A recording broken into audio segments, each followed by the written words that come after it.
Hey guys, welcome back to Magic TV. My name's Craig. It's 9 o'clock on a Sunday, which means it's time for a review show special. Now, this is where I take a deep dive into a particular company, a particular product, a particular creator, and I kind of just go in depth into one particular subject. And today, I'm going to be doing a review show special on a company that a lot of people have asked me to look at, and that's SEO Magic.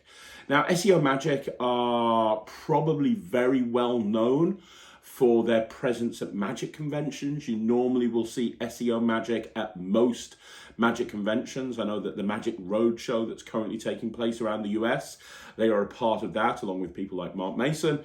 But they also have a very big shop online, called SEO Magic, and they have on there a bunch of items that you can't really get from anywhere else. There's a lot of unique magic that SEO Magic sell that you can't really see wherever else you go. They don't just carry the latest Murphy's items, although they do carry a lot of the latest Murphy's items, but they also carry an eclectic range of magic from lots of other creators, including some lesser known products from creators in the Far East. And because of that, it's a really interesting thing to just browse around their website, because they're constantly, like normally you go onto a dealer's website and when you do go on their website, it's the same as everyone else's, because outside of the odd trick or two, everybody carries the same thing. Well, this is a very different situation with SEO Magic. There's a ton of stuff that you've probably never seen before, because the only place you'll probably see it is on SEO Magic, or if you've gone and seen them at a convention.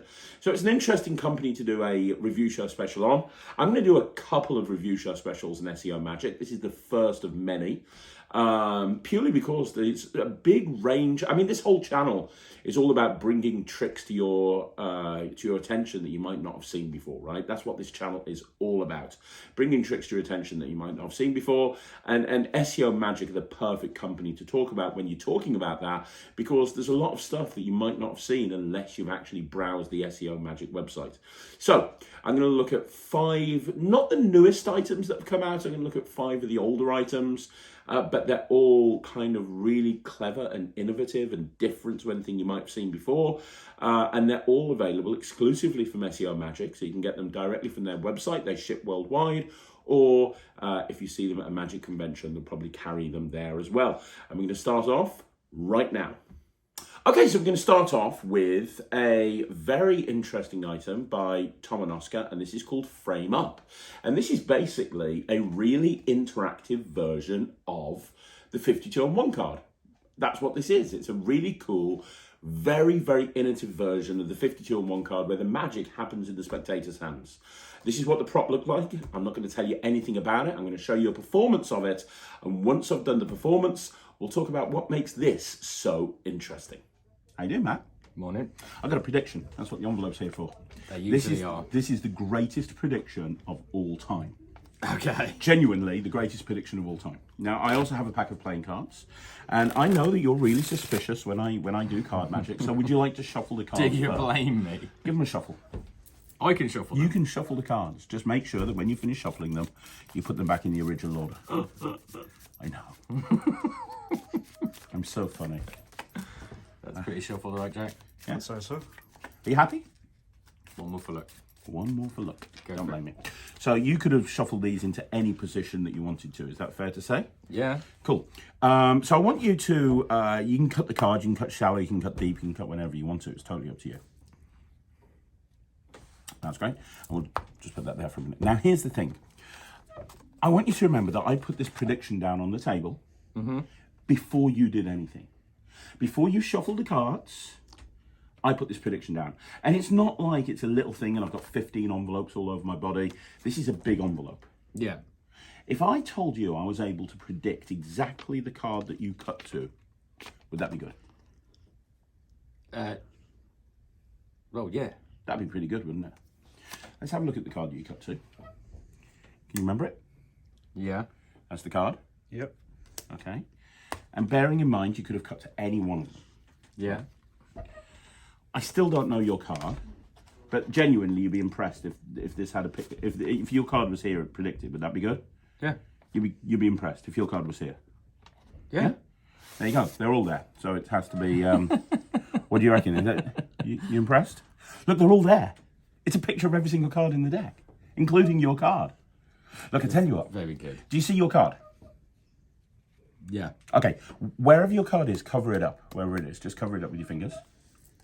Okay. And what I want you to do, don't push down so hard. I'm not that good. And what was that? And you can hold this with this hand as well. So I'm not doing anything, but cover up the.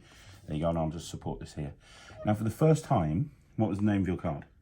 4 of diamonds. The 4 of diamonds. What I want you to do is slowly make a rubbing gesture on top of the things. And you covered up where the 4 of diamonds was. Yeah. Now, I'll hold here with this hand, snap your fingers. Hold it again. And slowly pull that hand back. Because now one card has turned face down. No! And what did you say your card was? The 4 of diamonds. Yeah, nailed it. Oh my god! That's so cool! Isn't that weird? How does that happen? That's brilliant. That's really good, isn't it? There you go. How does that work? It's magic. So that's frame up. It's a very, very interesting trick. And basically what you saw there is what it is. It's a see-through piece of perspex in a frame. And they've had printed on there a whole bunch of playing cards, as you can see.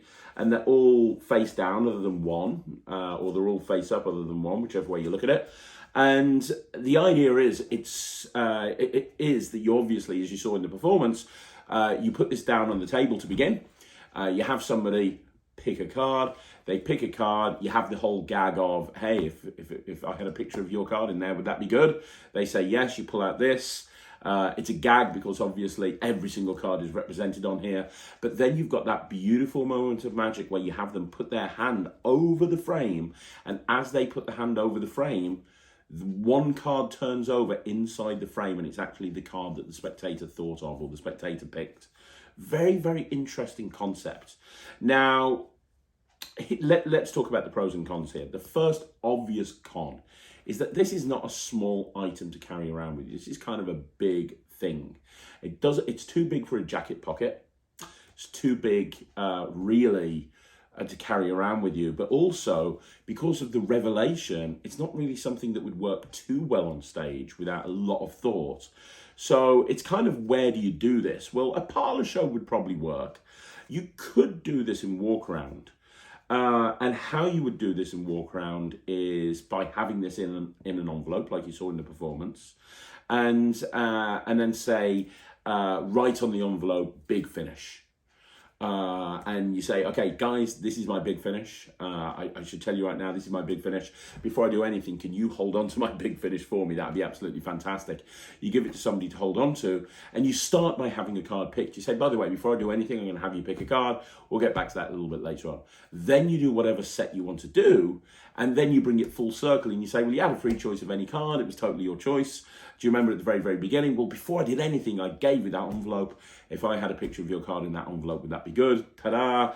And then you've got that moment where the card turns over. So it is a con, and you know, you're not going to be able to keep it in your pocket, but with a little bit of thought, it's not too much of a problem because, you know, you can hand this out at the beginning, get someone to hold on to it. I think this would work great in restaurants. Because typically in restaurants, you've got space to put stuff down. It wouldn't be so much of an issue in a restaurant. Not really for big tables. I don't think people would be able to see it very well. I also think this would be a really cool thing to just have around your house. You know, if you're an amateur or a hobbyist or somebody, or just somebody who's into magic that has people come around your house, I do think this would be a really interesting thing to have on your table. You know, you just have it on the table like that. Somebody will eventually say, what's that? And you go, it's really interesting, actually. Can you pick a card for me? Yeah, watch this. Put your hand over there. Boom. I mean, that's strong, right? That's really strong. And you could just have it lying on your table until somebody wanted to, somebody asked what it was. So one more con. It is examinable to a point.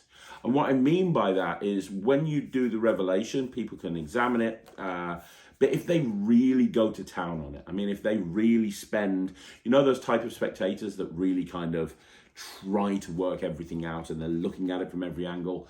If you spend too close a scrutiny on this, you could probably work out how it's done. But cursory examination, they couldn't. So as long as your audience management is good, then you wouldn't be, I don't think you'll have a problem with this, especially as it's happening in their hands. This is the area they're going to examine. That's where the magic happens, so to speak.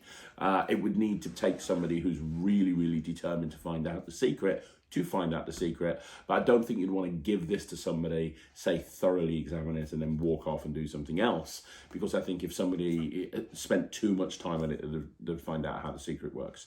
The method is genius. I absolutely love the method. It's very, very clever. Really, really clever. And my favorite part of this is the magical moments. Like, it's so cool, you know, when they cover up the hand over the cards, and then they bring their hand away and the card's turned over, and they can turn it over and they can see that that's the only card turned over on the frame. That's a really strong moment right there. Like, that's up there in my opinion with things like Cups and Balls and Keymaster. Sponge Balls and Keymaster, in that it's happening right in the spectator's hands. They're holding onto it, they're doing everything, you're nowhere near it, and they bring the hand away and it's turned over. Now, one way I thought you could maybe combine this with something like the Invisible Deck. And you give the deck of cards, you have someone pick a card, they pick a card, you go into this, but before you go into this, you box the deck and you switch the deck, right? And you give the deck to someone to hold on to. And then you do this, and then you go into the, you say, well, maybe you think I cheated. So I'll tell you what, I'll do what you should never do as a magician. I'll repeat the trick. But this time I won't even use the frame. I'll use the pack. Remember, you picked a card from the pack? And this time I won't even have you pick a card. I'll have you name a card. Name a card. Done. Look, now there's one card turned over in the deck, just like before, but now it's your card. So it'd be a nice lead into the Invisible Deck, I think. But it's really good. I really like it. I'm going to start doing it and see what the reactions are like. I think it's going to be perfect for a review show revisited. But I'm going to give this 92%. I think it's really good. It's called Frame Up. You can get it from SEO Magic. It's by Ton Onosaka. Let's move on to the next trick. Okay, so the next trick is this one right here, and this is called Back King. Again, by Ton Onosaka. And this is a twisting routine with a new twist. Now, this reminds me of, I think it was Danny Archer. I want to say it was Danny Archer, but I'm not 100% sure. This reminds me of a Danny Archer trick called Eye Exam. I'm sure it was Danny Archer. This reminds me of a Danny Archer trick called Eye Exam, where you've got 4 red cards, and one at a time they turn face down. And then at the end, after they've all turned face down, the backs of the cards change from red to blue. And then at the very, very end, the cards turn into eye exam cards. I'm pretty sure it was Danny Archer.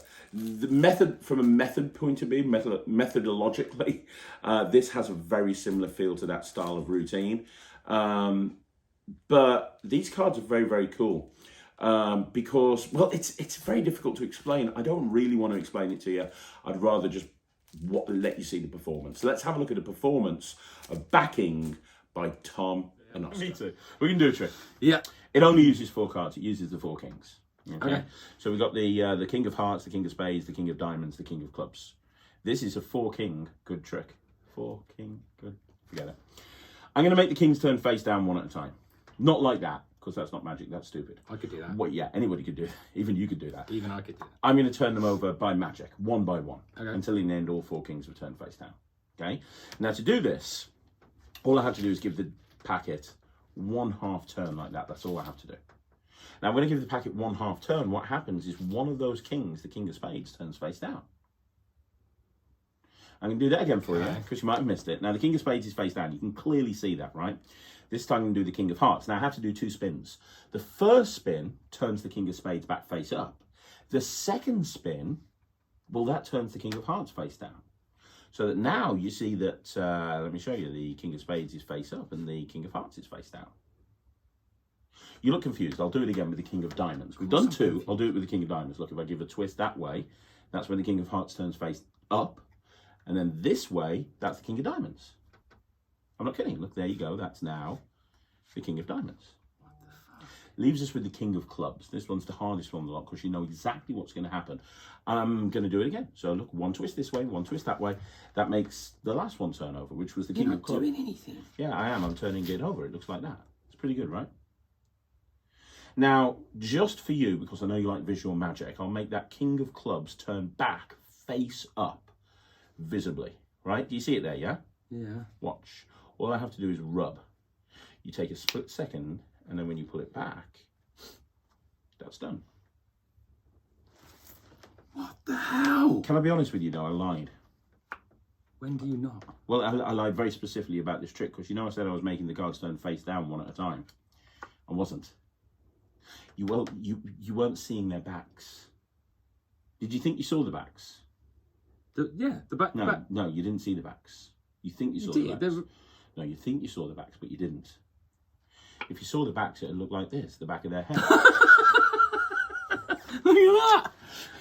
and you didn't see the back of the King of Hearts. You didn't see the back of the King of Diamonds. You didn't see the back of the King of Spades, because none of them had the backs. I mean, you can see the backs now, but I've never seen that before.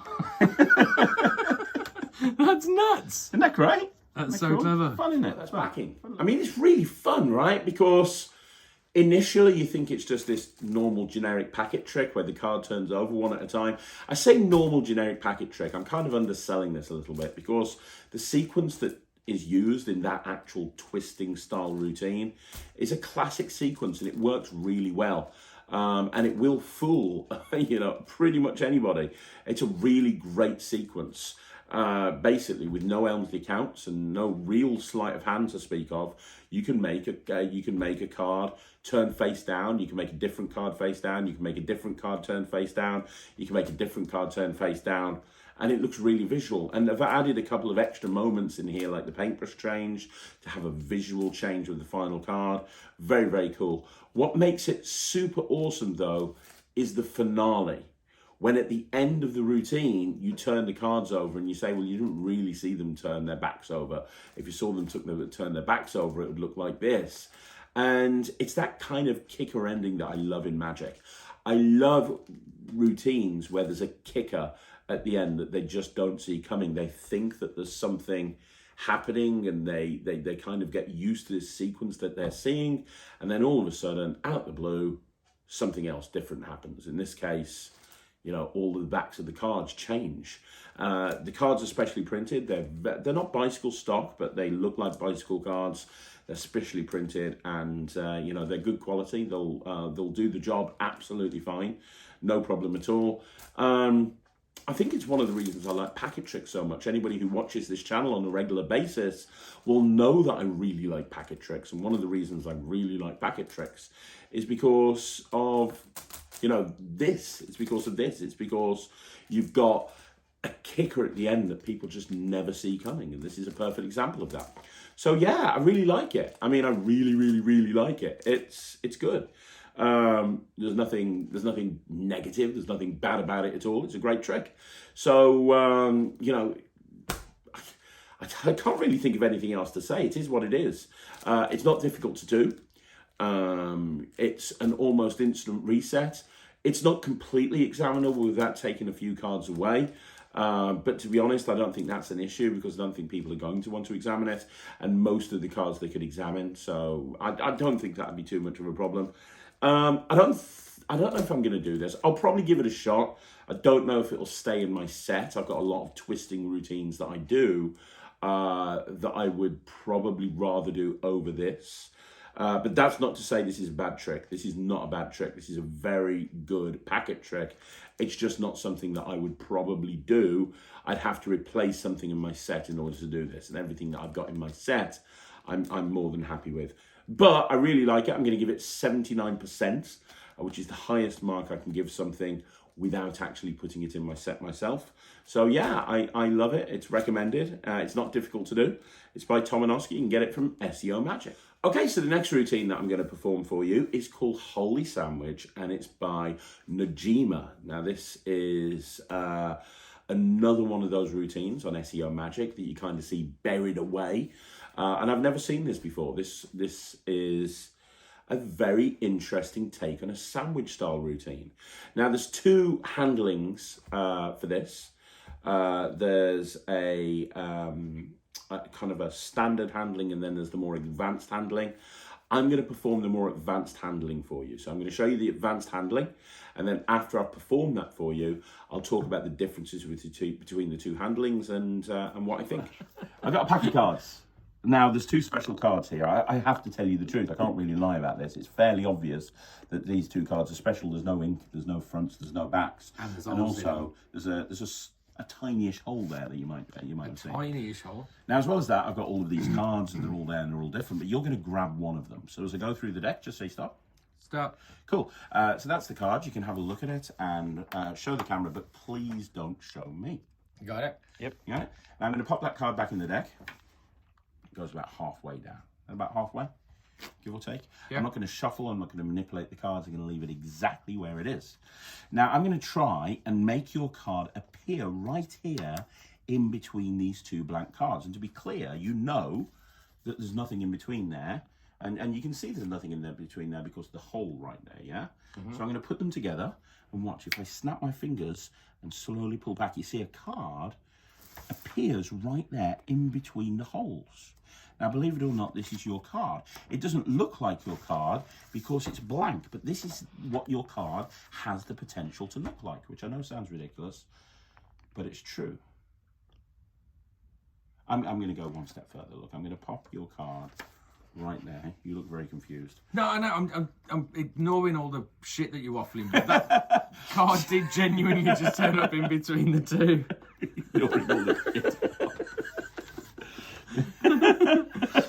Well, shall we try it again? Yeah.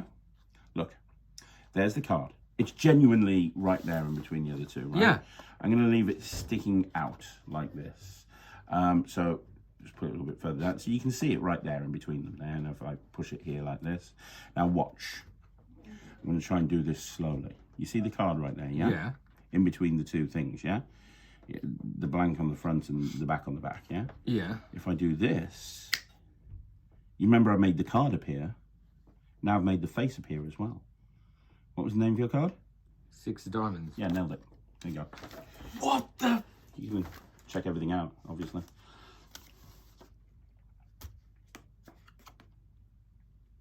That one's good, huh? Holy moly. Okay, I should tell you, by the way, before we get into Holy Sandwich, the first two routines that I performed for you, both by Ton Onosaka, backing and frame up, they both don't have any tutorial at all. They are written instructions, very old school, right? This, however, does have video instructions. It's about 15 minutes long. There's no real live performance, which is always a negative when you're dealing with videos, but it's very clearly explained, right? Which is good. It's very clearly explained. And what it is basically, in essence, is well, you just saw the performance. It's a sandwich routine where the selected card gets caught by two blank cards with holes in. Now, this uses a regular deck of cards in use. You get the two cards with holes in, you get everything that you need, you get the gimmick, you get everything you need to do the routine. Yeah, it uses a regular deck. Now, you can very easily structure this routine so that you can take the cards that have the holes in them out of a packet trick wallet, add them onto a regular deck, and you can go into the routine. They don't tell you how to do that, but anybody with half a brain that's been in Magic for more than 0.2 seconds would be able to work out a way of doing that very, very easily. So it can be done from a shuffle deck of cards in use. Now, as I said to you, the way I performed it was the advanced handling. Now, the difference between the basic handling and the advanced handling, with the basic handling, you show the two cards with holes in, you then have the card picked, return it to the deck, and you have the card appear in between the two cards with holes in it, and it's the selected card, right? So that's what happens.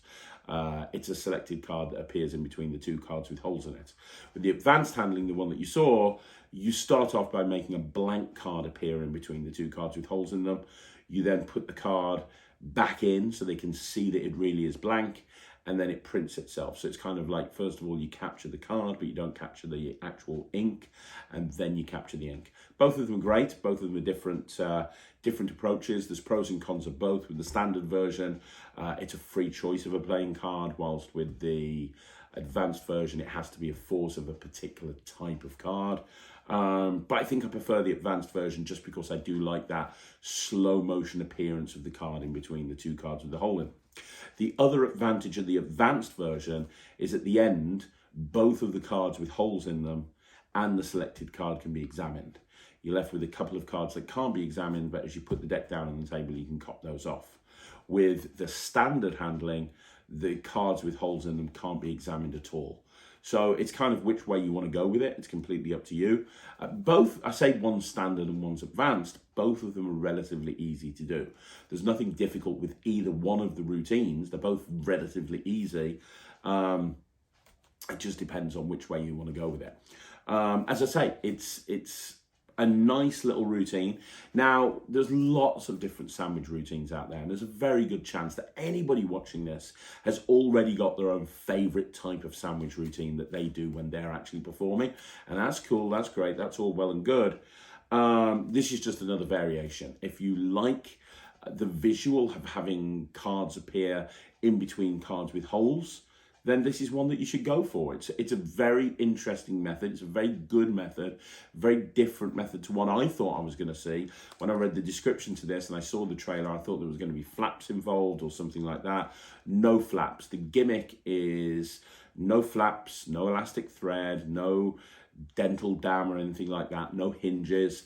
It's a very low-tech gaff that will last a lifetime. Or as long as a pack of cards will last, it will last. And it does the job. It looks really good. So yeah, I'm going to give this, I am actually going to try this out. I have an idea of where I can do this, because for me, in my opinion, this is better in the context of having a longer routine. So you do a longer routine, and this is one routine that you do amongst a whole bunch of others. And in that respect, I know exactly where I'm going to include this, and I think this is definitely going to go into my set. So I'm going to give this 89%. I think it's really good. You saw the performance. There's no hidden secrets there. If you like what you saw in the performance, then this is absolutely well worth getting. It's very original. It's very different. It's a new method. And yeah, it's recommended. So that is Holy Sandwich by Nojima. Okay, last up, we have Royal Revision by Ton Onosaka. So 3 Ton Onosaka routines today. Royal Revision by Ton Onosaka. And this is very interesting. This is a version of the Visible Magic painting. Now, I'm a big fan of the Visible Magic painting. I've done it for years in my kid shows, and myself and Ryland on a review show recently reviewed a tour item that was based on the Visible Magic painting that made a Rubik's Cube print or colour in by magic as it was taken out of the frame. This is another variation of that. And what Ton Onosaka's done with Royal Revision is he's taken this Visible Magic painting and he's combined it with Billy McComb's Mechanical deck. If you know Billy McComb's Mechanical deck, it's a classic of magic. It's the idea of this kind of pseudo explanation stroke magician in trouble scenario. There's been lots of different variations of this over the years. One of my favorite variations was by John Archer. If you saw John Archer appear on Britain's Got Talent, he actually did a version of the Mechanical deck in the audition, but he used bottles of Coke instead. Which was very clever. Well, this uses playing cards, but the use of the Visible Magic painting makes it really play a bit bigger because of the change compared to the original Billy McComb version. I'm not going to say any more. I'm going to do a performance of this so you can see exactly what it looks like, and then after I've done the performance, I'll go through exactly what I think. For Matt, how you doing, Matt? You okay? Yeah, man. Got a few things here. I've got some big cards. I've got a little frame, well, a big frame, and I've got a prediction. Now, this is designed for stage, but I'm going to do it closer for you. With prediction, mate. Well, you know, just so you know, prediction. Here's what's going to happen with this. I'm going to teach everybody at home a trick. The only person who, and I'm going to teach Dak a trick. Ooh, the only person who doesn't get to learn the trick is you. Oh, yeah. Right. Shame, right? So I've got this. This frame here. And as you correctly said, this is a prediction. You can see it's a prediction because it actually says prediction on it. Yeah. You're not allowed to see the prediction, but everybody at home can. So close your eyes, put your hands over your head. This is the prediction. Can you see it there, Jack? I can. What I'm going to do is I'm going to pop this prediction right here inside this frame, so I can't do anything sneaky. Oh, there you go, it's coming out. There we go. And hopefully, can you see that there, Jack? Yep. You can. Great. So this is the prediction. I'm going to put that right there, so it's there. Okay, the other thing is I've got these cards. Keep your eyes shut. I'm going to show everyone the cards so you can see that they're all there and they're all different. Okay, so all different cards. Right, so Matt, you can open your eyes now. So I've got a prediction. I haven't let you see the prediction, but I've got a prediction. Yeah. And I've got all of these cards. They're all there. They're all different. So what I want you to do is put your finger out and just touch any one of them. It's totally up to you. That one there. Are you sure? Yeah. You can change your mind if you want to. I don't want you saying I made you pick that one. No. Okay. That's cool. So have a look at that card. Don't show anyone else. Just keep it to yourself. You can hold it to your chest. We're not going to use the rest of the cards. We're just going to use that one. Okay. So this is the best trick you'll ever see. Wow. I showed everybody this prediction. I've also explained to them how this works. Okay. This prediction is going to match the card that you picked. Would that be good? Yeah. It would be, wouldn't it? So let me remind you of what the prediction is. On the count of 3, say the name of your card out loud. 1, 2, 3. Queen Ace of diamonds. What? What? Queen of diamonds. No, don't mess about. Seriously, what's the card? It's a queen of diamonds. Dude, I tell you, I haven't got much time. Like, seriously, it's got to be the Ace of diamonds. It's got Queen of diamonds. It's not the Queen of diamonds. Do you want me to show you? Stop dicking around, Matt. No, come on. I'm not dicking around. It can't be the Ace of diamonds. It can't be the Queen of diamonds. It can't- is the queen of diamonds. Show them. Honestly, I thought. Oh shit, it is.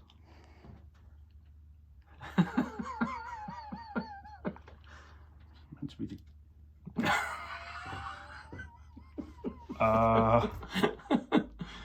Oh dear. It's a technical term for this. It's a cock up. And we've got it on film. Can this go on the bloopers? Well, I mean, the problem Is this one that you have messed it no, up, I or you're genuinely have pretending messed that it you've up. messed I it up? genuinely have messed it up, but I can fix it because I'm a magician. You see my prediction? Yeah. Can you just sort of snap your fingers over it? Let's see if I can do this.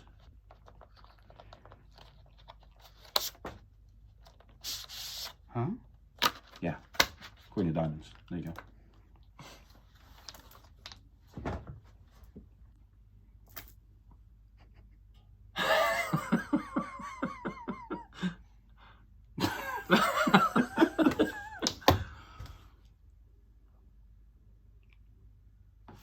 And sleep.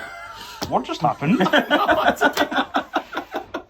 That's so bizarre. So that's the routine. Now, I'm telling you right now, if you want something that's going to pack small and play big, this is absolutely something that you want to go for.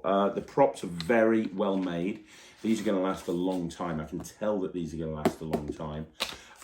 As long as you take good care of them and you pack them away after each show, I think these will last a long time. Having done both the mechanical prediction and the visible magic painting for years, I can tell you that the trick itself, from an audience point of view, it's worth its weight in gold. Audiences love the mechanical deck because it feels like you're telling them how it works and how you're pulling the curtains back on the magic secrets, and that's always a really interesting hook for any audience. But then you've got that whole magician in trouble scenario, which is very, very funny, and then you've got the magical payoff of using the visible magic painting to have that ace magically change into the queen. And that is such a strong moment right there. When that ace turns into the queen, it's so good. So yeah, I mean, this is a real worker. I think out of everything that I've reviewed today, even though this is really kind of more for a stage performer or a kid show performer for older kids, this would work great for older kids, because if you're a kid show performer, when kids get to like Ryland's age, sort of 9, 10, you have to do a different type of magic. This would be great because they still like the visual style magic, but using playing cards instead. Kids would love this. So if you're a kids show performer looking for something for older kids, or you're a stage performer, this is great. It's really worth its weight in gold. I love this. Trick of the week for me. This is out of everything that I've reviewed on the review show, for SEO Magic Review Show Special, this is my favorite piece. This is going straight into my cabaret set. I love this. So I'm going to give it 100%. I know I'm going to do it. And I know it's going to get a really great reaction. So it's going to get 100% from me. And a huge, I really encourage you, if you are looking to put a stage show together and you're a close-up magician and you want something that will pack into a very small situation but play really big, this is absolutely something that you want to go for. So 100%, it's highly recommended. And as with all the other items I've looked at today, you can get this from SEO Magic. So there you go, guys. That's another review show special in the back. Do me a favor, let me know what you think in the comments down below. Now, you want to see more videos like this, you know what you got to do. Like the video, subscribe to the channel, leave a comment down below. I'm going to be back again tomorrow at, I'm going to be back tomorrow with a bunch more videos, but I'll be back with a 5x5 at 9 o'clock. And yeah, thank you once again for stopping by Magic TV. Now, if you haven't already done so and you want to check out the NETRIX, please do so. You can go to www.thenetrix.com and you can check out what all the fuss is about. We've just had 5 or 6 new routines go up. We've had a Justin Miller Coin Magic special. So we've just had a whole bunch of stuff go up by Justin Miller, which is super fun. And we've got a special announcement coming in the next week. So I will see you again soon. Thank you very much for watching. My name's Craig from Magic TV.